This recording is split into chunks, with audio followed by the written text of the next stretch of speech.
जत्र नार्यस्तु पूज्यन्ते रमन्ते तत्र देवता। ये भारतीय संस्कृति, ये भारतीय परंपरा, ये सनातन संस्कृति सर्वदा माँ माननकु अग्राधिकार अग्रगण्य प्रदान करिछि। ये कथा कहिबार तात्पर्य, ये प्रसंग आपणक निकट रे उपस्थापन करिबार तात्पर्य कि जे सही दुई गोटी माँ जो मानक पाई आज ये राम जन्म प्रसंग आमे आपणक निकट रे उपस्थापन करने को सक्षम हो पारिछे।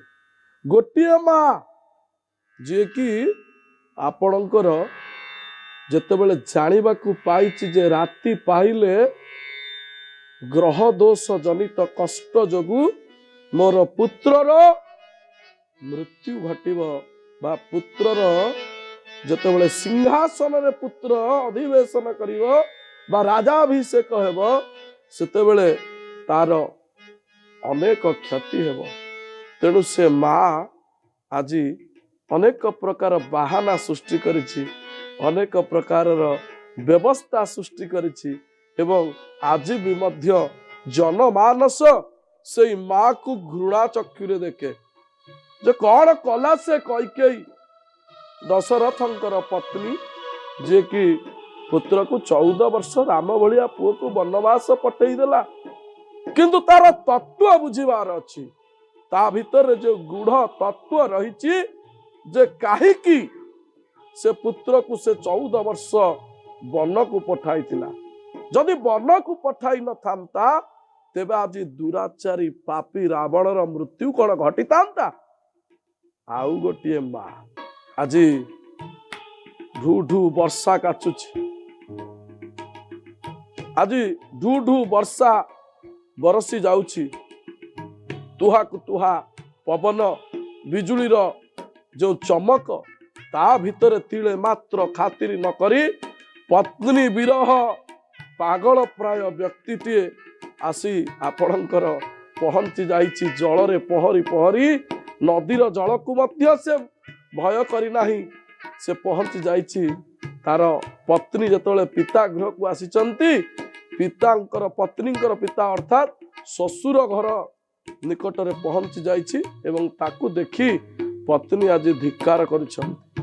कौन कहिछंती तुमर मो प्रति जदि एते प्रेम, यही प्रेम को तुमे रघुनाथ निकट रे बजाय रख, तुमे महाप्रभु रामचंद्र को सेतिकी प्रेम कर एवं राम कथार प्रचार प्रसार कर, जद्वारा ये जगत तुमको मने रखिब, तुमे अमर हेब एवं ये जगतर भल पाइबा प्रेम तुम प्रति बरसी जीव। ये होची राम कथा जहाँ आज आम आलोचना करिबा पवित्र श्रीराम नवमी उपलक्षे, पवित्र श्रीराम नवमी उपलक्षे फोकस प्लस चैनल द्वारा आयोजित स्वतंत्र कार्यक्रम श्रीराम कथा आपण मानकु मु स्वागत करुछि, प्रणाम करुछि एवं आसंतु प्रथमरु सेई महाप्रभु दुर्बादल कांति युक्त जे मर्यादा पुरुषोत्तम प्रभु रामचंद्रंकर कथा आमे आलोचना करिया। जय जय राम कथा, ओ जय जय राम कथा, ओ राम कथा, ओ जय जय राम कथा, ओ राम कथा,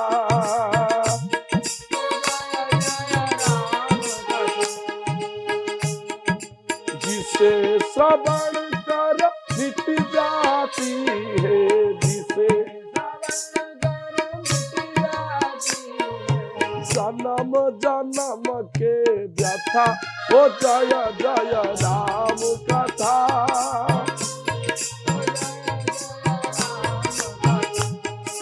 ओ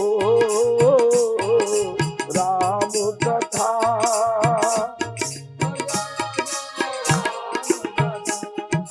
श्री राम जय राम जय जय राम,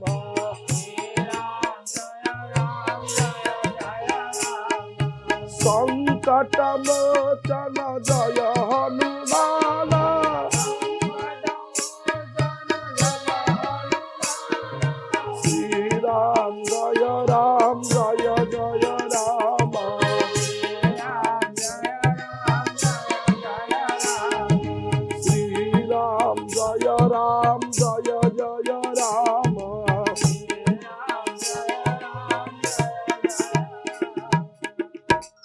श्याम रामचंद्र जी की, उमापति महादेव की, पवन सुत हनुमान की, संत तुलसी गोस्वामी जी की, वाल्मीकि भगवान की, अपना अपना गुरु गोस्वामी की। बोलिए प्रेम से जय सीताराम, जय जय सीताराम। आज जेतेबेले जय विजय द्वारपाल आपणकर वैकुंठपुर रे जेतेबेले सप्तर्षि आसीछंती भगवान नारायण को दर्शन करिवा पाई, किंतु भृत्य सर्वदा भर्तार कथा अनुसार चालित होता है। यह ही उत्तम लक्षण जे मालिक जेपरी कहिबे कर्मचारी से हिसाब रे काम करिथांती। आज जगुआली भाव में रही द्वारी जय एवं विजय, ये मध्य चतुर्भुज। कहीं वैकुंठपुर रे आपण जहां को देखिए समस्ते जड़े जड़े चतुर्भुज नारायण।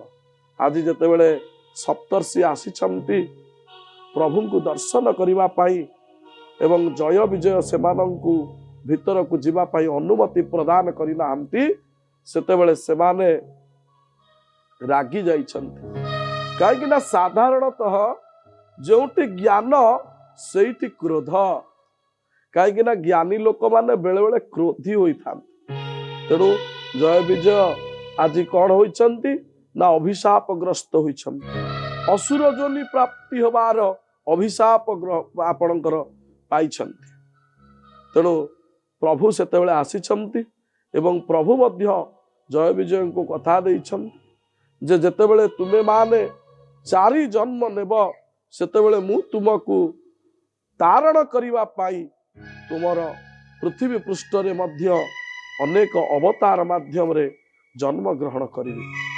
आज जेतेबेले आपणकर त्रेतया युगर कथा आसीची, रघुवंश रे प्रभु जन्म ग्रहण करिसंती। काहेकि ना विश्रवानंदन दशानन दुराचारी रावण एवं तार भ्राता कुंभकर्ण को प्रतिहत करिवा पाई प्रभु आज जन्म ग्रहण करिवे।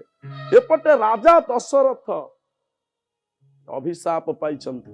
बड़ विचित्र व्यवस्था आज्ञा, एटी अभिशाप आशीर्वाद रे पलटि जाइछि। केमिति ना आपणकर मृगया करिवा पाई दशरथ राजा जेतेबेले जंगल रे जाउछंती सेतेबेले ऋषि पुत्र श्रवण कुमार जे कि पिता माता को जल प्रदान करने निमंते जल ग्रहण करुछंती नदी गर्भरु। जेतेबेले से जल ग्रहण करुछंती सेई कुळुकुळु शब्द को श्रवण करी राजा दशरथ शब्द भेदी बाणर प्रयोग करिछंती एवं से शब्द भेदी बाण द्वारा से आसन्न मृत्यु अवस्था रे थिबा समय रे राजा जाई पहुंचीछंती एवं विनती करिछंती, प्रार्थना करिछंती, निजर भूल स्वीकार करिछंती एवं ऋषि पुत्र श्रवण कुमार को बारंबार क्षमा प्रार्थना करिछंती। ऋषि पुत्र श्रवण कुमार पिता माता अंध, आज सेमानंकर तृष्णा निवारण निमित्त जल संग्रह करिया पाई नदी को आसीछंती। जड़े माता पितांकर भक्त श्रवण कुमार, सेतिपाई कहा जाए जे पिलाटी जदि श्रवण कुमार भलिया हुअंता कि ये भागवत रे आपणकर पंचसखा मानक मध्य अन्यतम जे साक्षात राधा स्वरूपा जगन्नाथ दास गोस्वामी कलम करिछंती। ये मनीष मानकु तीन भाग रे आज्ञा विभक्त कर दैछंती। आज आपण ये कार्यक्रम माध्यम रे निजको चिन्हंतु, निजको जानंतु जे क्यों कैटेगोरी रो मनीष आमे कौन से कैटेगोरी। प्रथमे लिखिले कहले लोक, आमे जानिचे ना लोक प्रत्येक कथा रे आमे कहे ना लोक कौन कहिबे।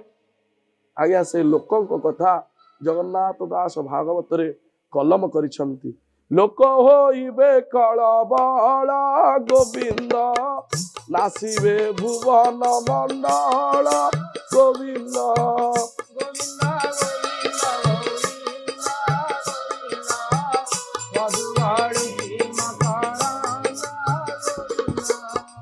एणु होइबे अल्पायुष गोविंद कଳି सकळे दिबे नाश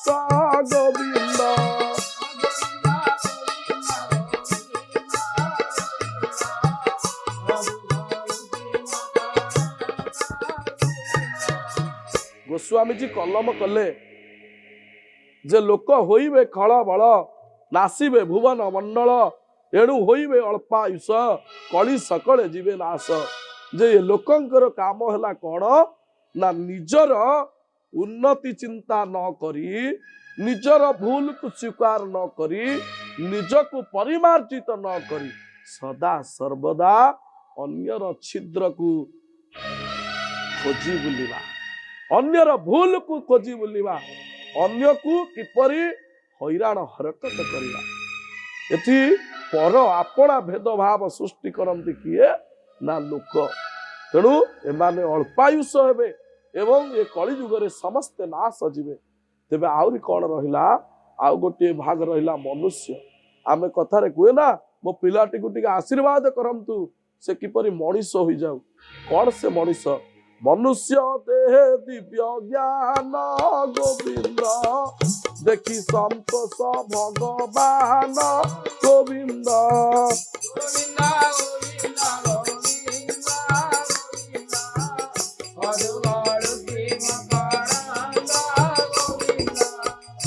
आदि मनुष्य देह दिव्य ज्ञान देखी संतोष भगवान एपरी दिव्य ज्ञान जी आपणकर युक्त होई जन्म ग्रहण करिथांती एवं भगवानंकर कृपा प्राप्ति करी जे पितृ मातृ सेवा करी आपणकर मनुष्यता को प्राप्ति करिथांती।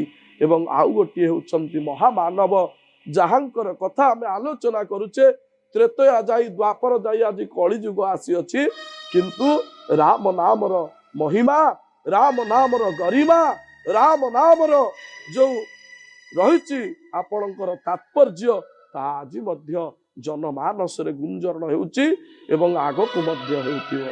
तेणु कौन से मानव किपरि जने मानव पालटिबा प्रभु कलम करिसंती बहु जन्मर तप बळे गोविंद मानव जन्म मोहितळे गोविंद गोविंद गोविंद गोविंद जय हो।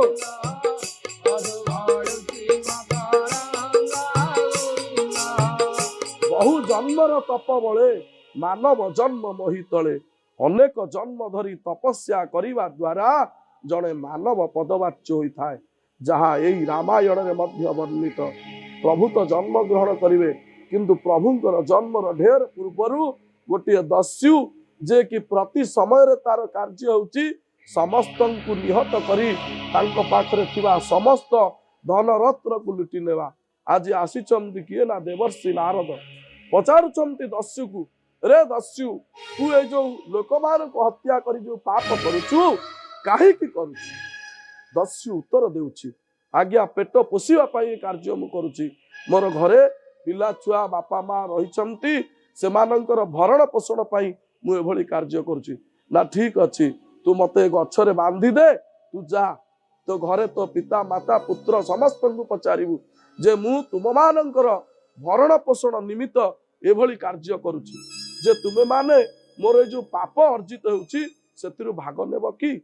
जेतेबेले दस्यु पचारिछि समस्ते कहले पिता प्रथमे कहउछंती रे पुत्र तोर कर्तव्य मते पालन करिवा मोर खाद्य जोगाई देवा सबु किछि मु जेपरि तते प्रदान करथिली वर्तमान तोर कर्म मते प्रदान करिवा तेरे मु काहे कि सेतिरे मुंड पुरैबी।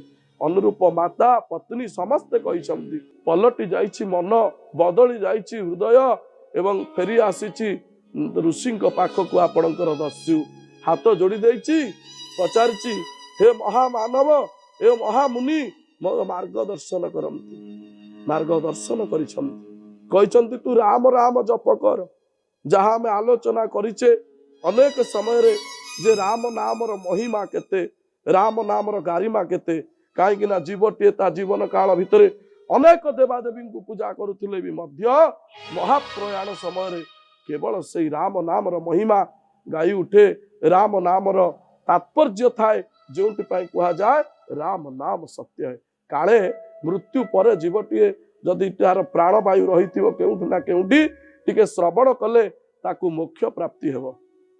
प्रसंग भितर को आसीबा आज आपणकर दस्युटी कौन है ना मरा मरा जप करिछि राम नाम जप करि पारिनी अनेक काल बीती जाइछि कल्प बीती जाइछि एवं आज जेतेबेले कपत कपति दुईटी प्रणयरत अछंती सेतेबेले निषाद कौन करुची ना स्वर जोखिची सेतेबेले उई हुंकाटी फाटी जाइची जो दस्यु रत्नाकर से बालीर आच्छन्न हो जाइची एवं आज तार हृदय तरली जाइची से सेतेबेले रचना करिची पृथ्वीर प्रथम काव्य प्रथम श्लोक मा निषाद तमगम शाश्वत एहीपरि भाव श्लोकटी रचना करिची जे व्याध काम क्रीड़ारत पक्षी तांको ऊपर को सरजोखना मारे नारे तो हृदय भितरे तू प्रेम भाव जाग्रत कर ये होची भारतीय संस्कृति ये होची भारतीय परंपरा जोठी आपणकर आज प्रभु जन्म ग्रहण करिवे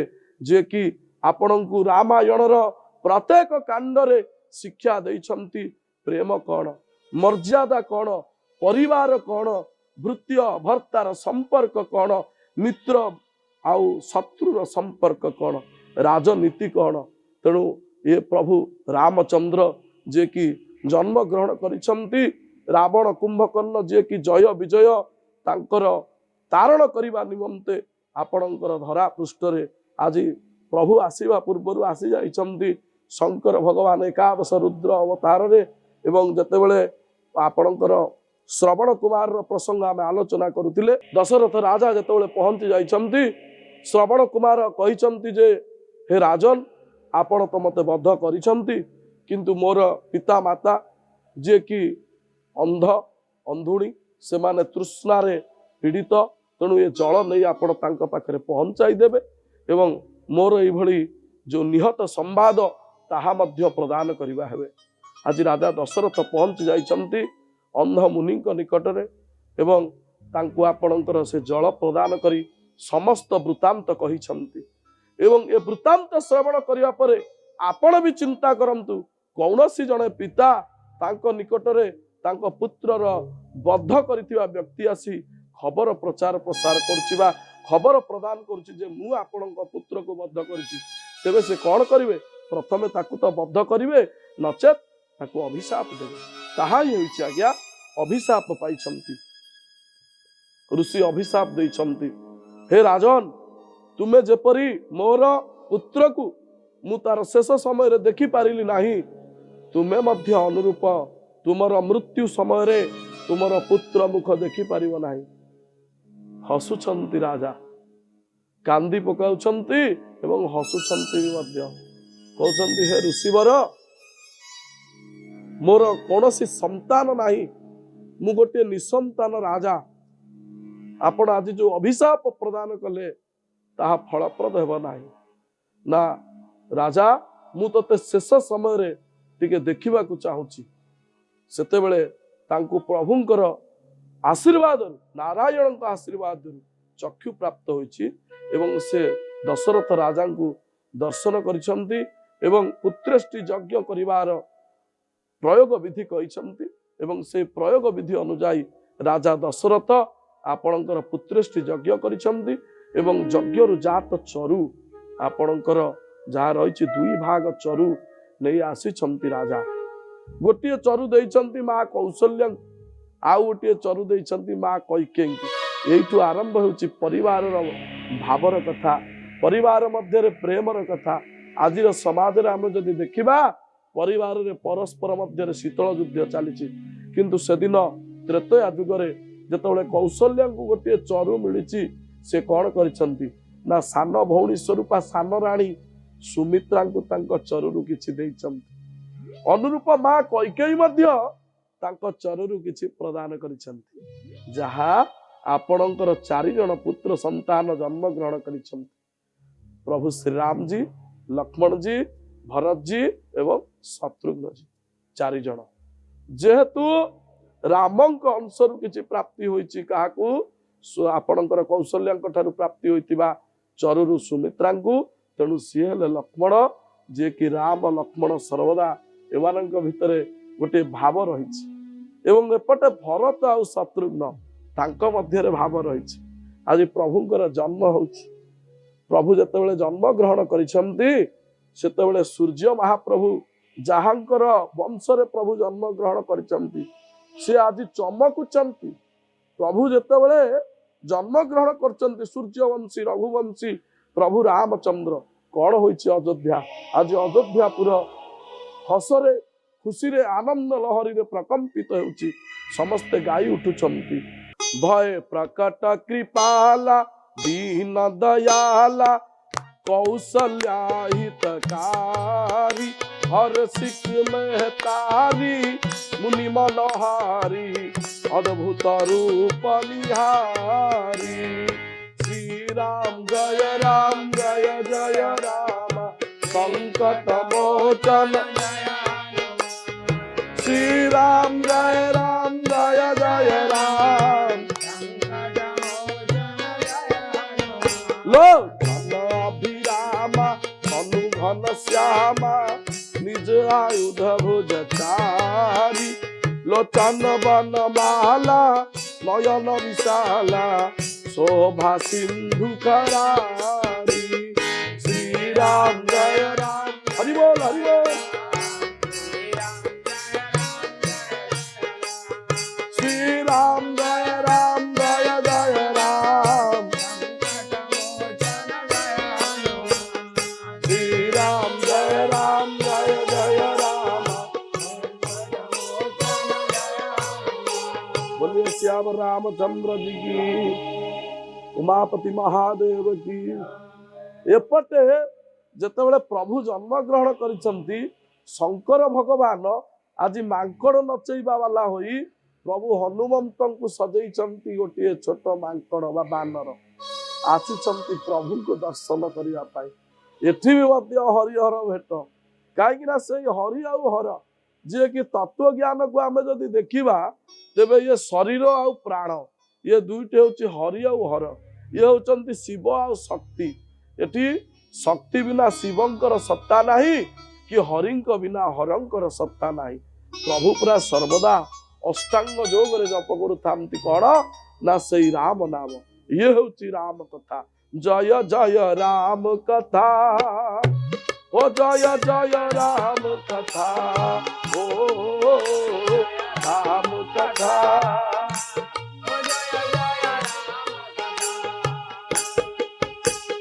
जिसे श्रवण कर मिट जाती है भव बंधन के व्यथा। ओ जय जय राम कथा ओ जय जय राम कथा ओ हरि बोल ओ राम कथा ओ जय जय। बोलिए श्याम रामचंद्र जी की। तेणु सी होचंती प्रभु राम जी की मर्यादा पुरुषोत्तम। आज गोटे छोटिया प्रसंग आपण मानक निकट में उपस्थापन करी। समय कम किंतु ता भीतर भी यही भली प्रसंगटी को उपस्थापन न कले आमको मध्य आनंद आसो ना। प्रसंगटी आगे यहीपरी जहाँकि राम जन्मर बहुत परर कथा। जेतेबेले शक्ति भेद हो जाइछंती लक्ष्मण आज सुषेण वैद्य कहिछंती जे राति पाहिबा पूर्वरु आपणकर विशल्यकरणीर आवश्यकता रही। हनुमान जी महाराज गंधमार्दन पर्वत रे विशल्यकरणी न पाइबा परे स्वयं गंधमार्दन को हाथ में धरी अयोध्यार आकाश रे उड़ी उड़ी आसुछंती। एपटे भ्राता रामंकर विरह रे प्रभु रामंकर विरह रे आपणकर भाई भरत जी की अयोध्या सिंहासन रे पादुका स्थापन करी प्रभु को अपेक्षारत। जेतेबेले देखुचंती आकाश मार्ग रे किए उड़ी उड़ी जाउची से भाबुचंती कहार एते बड़ साहस जे कि अयोध्यार आकाश रे एते बड़ छाई करी जाउची। सी मध्य बाटुली खड़ा रे बाटुली टे मारिछंती। तत्क्षणात खसी पड़िछंती हनुमंत। चिंता करुछंती हनुमंत जे कहार एते शक्ति जी रामंकर दूत मते हनुमंत मते तळकु खसाई देला।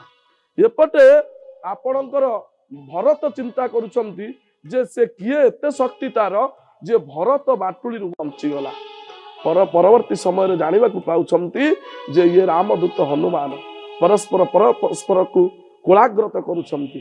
एपटे घटना घटिछि कोन जे जेतेबेले श्रवण करुछंती शक्ति भेद होइछि लक्ष्मण को मां कौशल्या कहउछंती हनु तू तो राम को कहबू जदि लक्ष्मण किछि घटी जाए तेबे से अयोध्या को फेरिब नाही। किंतु सेपटे माँ सुमित्रा आसी कहउछंती जे लक्ष्मणंकर माँ जे हनु तू प्रभु राम को तोर कहबू जदि लक्ष्मणर किछि होई जाए तेबे ताकू साहाय्य करिया पाई मोर आउ गोटे पुओ शत्रुघ्न को मु फेराई देवी। ये समस्त घटना भितरे आउ जणिए माँ जे कि हसुची, समस्ते कांदुथिया बेले से हसुची, आनंदित होउची। हनुमंत देखुछंती से किए ना से होछंती लक्ष्मणଙ୍କ पत्नी उर्मिला। जे तुमे तो तुम पति आज आसन्न मृत्यु मुखरे तुमे हसुच कहीं ना कौन तुमे बुझी पारु ना हो जे त्रिभुवन विजयी त्रिभुवन मालिक जे समस्त घट घट में बैठा राम जे आत्मा रामंकर कोଳରେ मस्तक रखी श्रवण शयन करिसंती जे साक्षात प्रभु नारायणंकर कोଳରେ मस्तक रखी शयन करिसंती तांकर बा कौन क्षति हम तेणु आपण बुझी पारिबे से प्रभु मर्यादा पुरुषोत्तम रामंकर जे आराधना करे ताकू समस्त प्रकार भवबंधन मुक्त होई जीवन आनंदमय होई पारे। तेणु मोर प्रिय दर्शक बंधु आसंतु से राम धुन रे निजकू हजई दबा मजई दबा एवं कार्यक्रम को विराम दबा। बोल श्री राम जय राम संकट मोचन। बोल श्री राम जय राम। बोल सीतापति रघुपति प्रभु राजा राम दशरथ नंदन जय घन श्यामा श्री राम।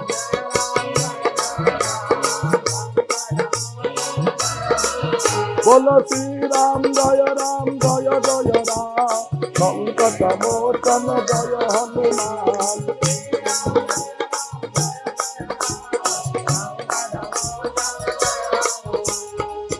बोलिए श्याम रामचंद्र जी की, उमापति महादेव की, पवन सुत हनुमान की जय। जय सीताराम।